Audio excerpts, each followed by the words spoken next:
Hello, welcome to Gus McDoll Strategy and Tactics, and thank you to our subscribers.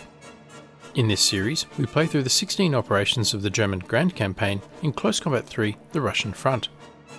Please remember to subscribe, comment, share, and like the video. And if you want to show your support with a donation, the links are in the description. It is day 1 of 5 on Operation 11 of 16. Operational Briefing: German counterblow at Prokhorovka, July 14, 1943. The Red Army's counterattack must be stopped so the drive on Kursk can be resumed. Your command is attached to the Panzer Division Das Reich. Your objective is to crush the Bolshevist attack and hold the ridges outside Prokhorovka. Do not relinquish the high ground, it cost us too much to surrender it now. You'll have the best panzers and men the Wehrmacht can muster. Your skill and determination is more than a match for the enemy's masses. Stop the enemy today so we can roll forward tomorrow. Battle Briefing: Counterblow at Prokhorovka, the beginning of the end. The enemy has driven you back, but you must stop them from advancing any further. Your objective is to keep them from getting through the gap between the hills. You'll also have to make sure they don't force their way over the hills. Your command is still attached to the Das Reich Panzer Division. Refit and replace any tanks in your force. You can expect the enemy to add to his overwhelming force. The dry ground will minimise the T-34's advantage in mobility. Add any anti-tank firepower you can. The enemy's advance won't be slowed by infantry. The terrain is a series of ridges running southwest and northeast across the sector. You can use these ridges to cover most of the sector, but you'll have to use a change in tactics to offset the enemy's massed formation. Try confounding the enemy by positioning your weapons on the reverse side of hills, then hit his armour when it starts downhill. Stand your ground. Don't let the enemy plough you under.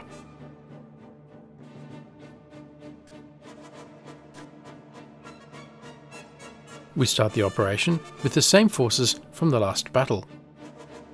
Von McDowell, Command Panzer 5G. Group Leader, Commando Behorden 1942.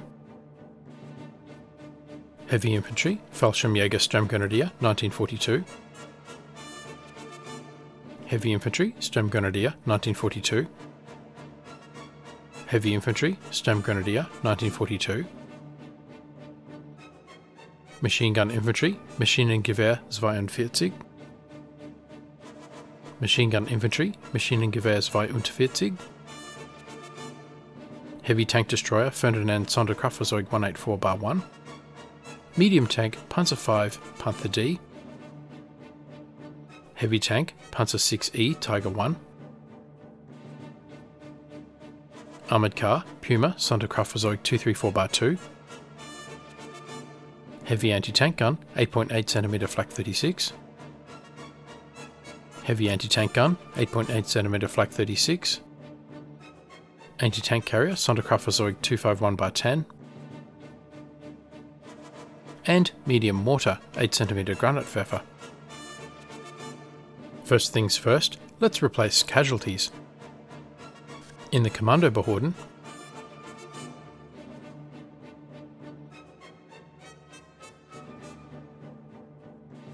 and in the Fallschirmjäger Sturmgrenadier.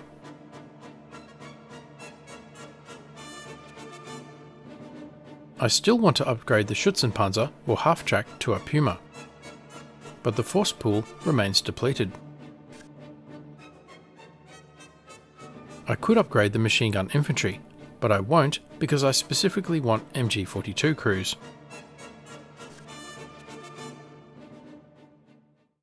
And that is Kampfgruppe McDowell.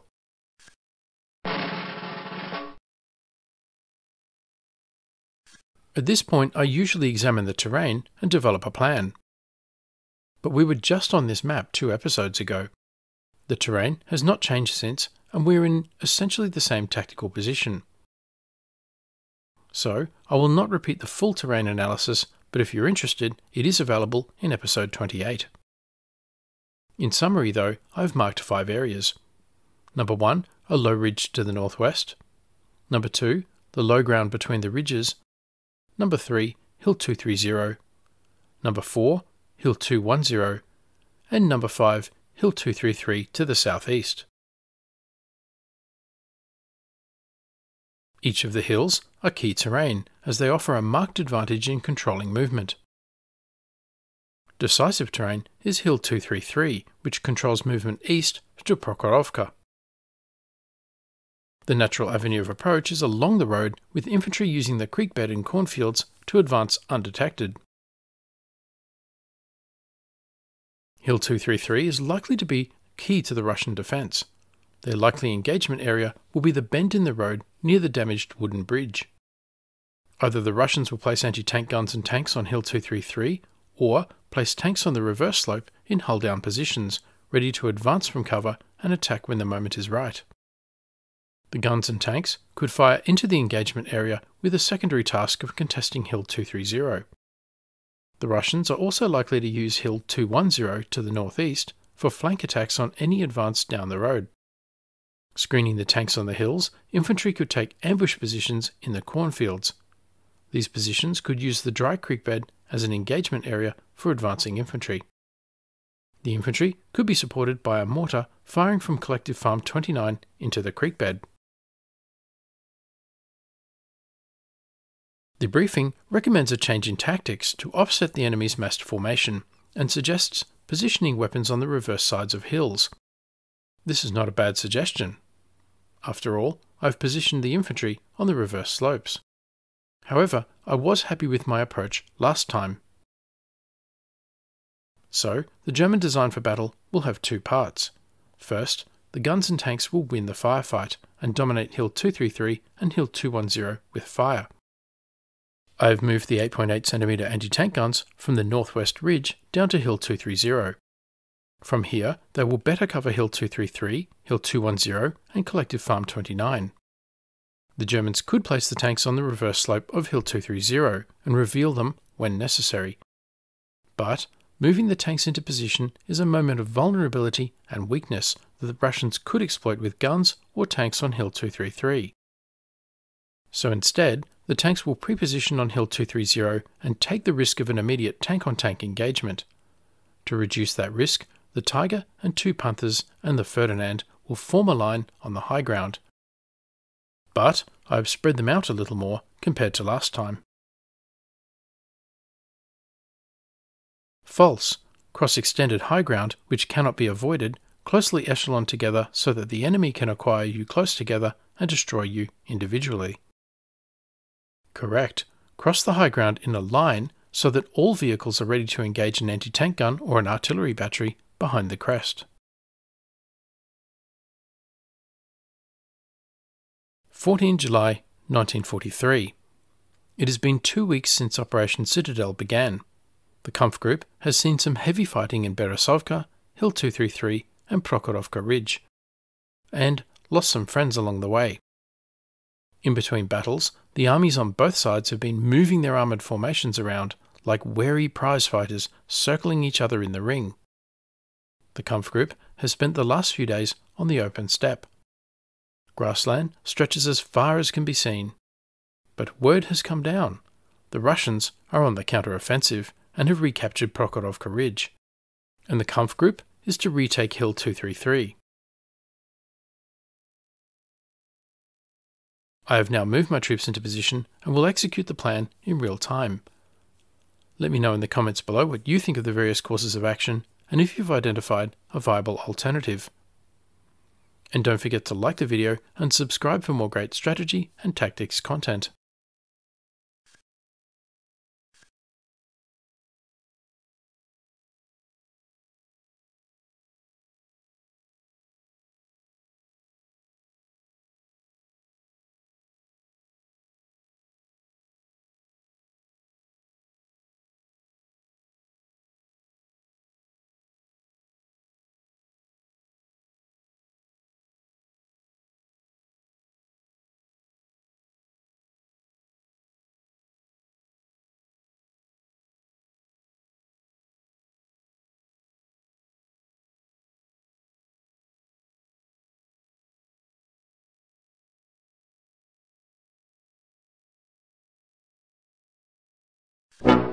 And so we begin. Achtung, Panzer! T-34. Another T-34.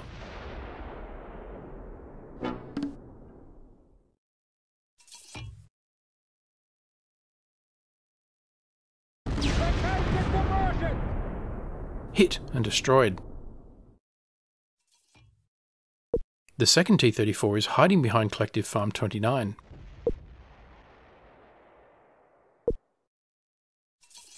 Incoming artillery against the anti-tank guns.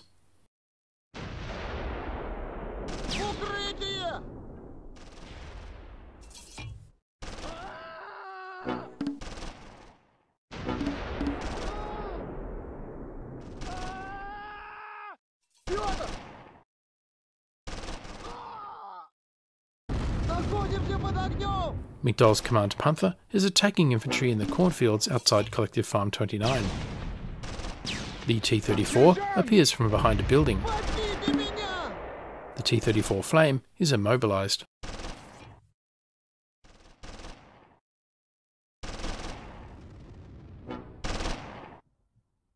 The infantry squad is destroyed.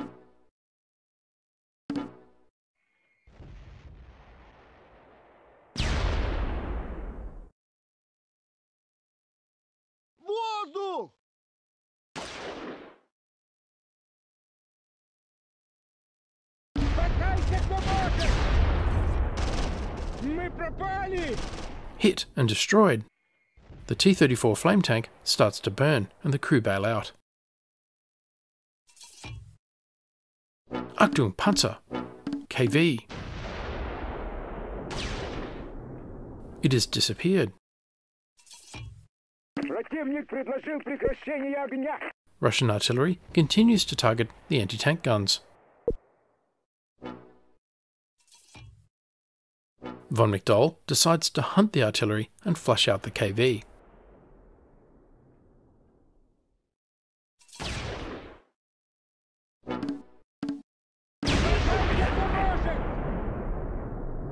One shot from the Ferdinand knocks out the KV-1A.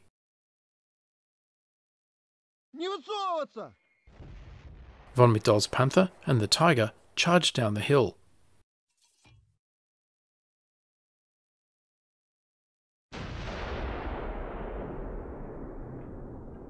The Ferdinand and the other Panther maintain overwatch.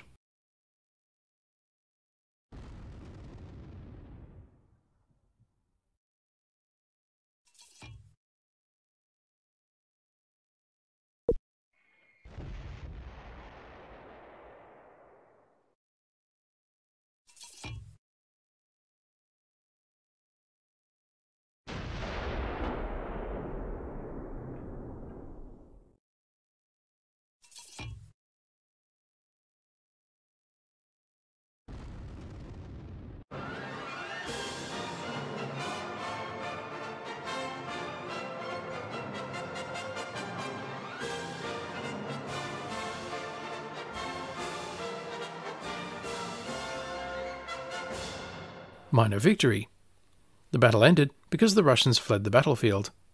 The Germans gained control of the area and will advance. German forces suffered no losses. Russian losses were 6 killed, 6 wounded, and 3 tanks destroyed. Let's examine the Kampfgruppe.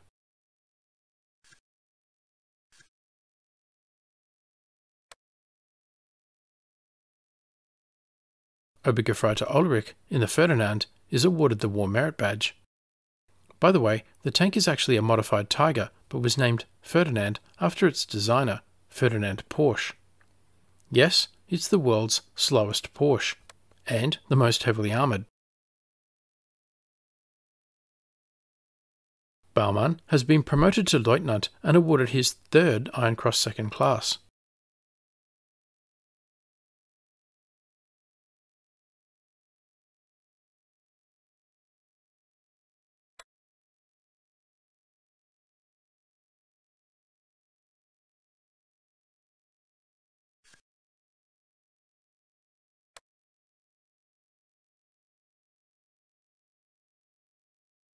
Obergefreiter Ulrich and Panzerkanonier Klamper share credit for a tank kill, the KV-1A.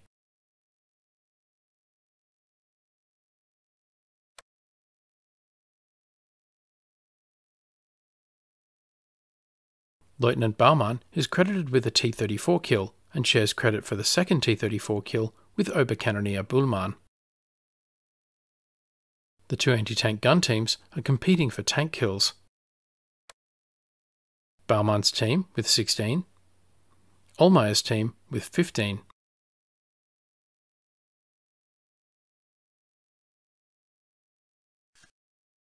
Feuchtinger has been promoted to Unterfeldwebel.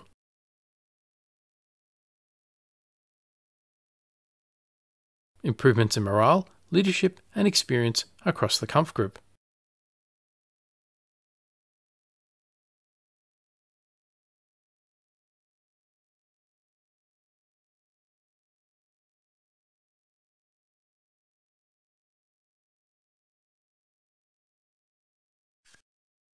So, what did we learn? Our last battle here gave us 3 lessons, and they've proved themselves again. First, the importance of high ground. Second, the importance of concentrated firepower. Third, balancing risk and reward. Combining all 3, I placed all my tanks and guns on the high ground, concentrated my firepower, and reduced a calculated risk by dispersing the tanks and guns to divide the enemy's fire. As a result, each Russian tank was hit multiple times within seconds, and had no chance. The Russians lost 3 tanks, and the Germans took no losses. So, high ground, concentrated firepower, and calculated risk. Let me know what you think in the comments below. Thanks for watching. Don't forget to like, comment, subscribe, and donate, and stay tuned for the next episode.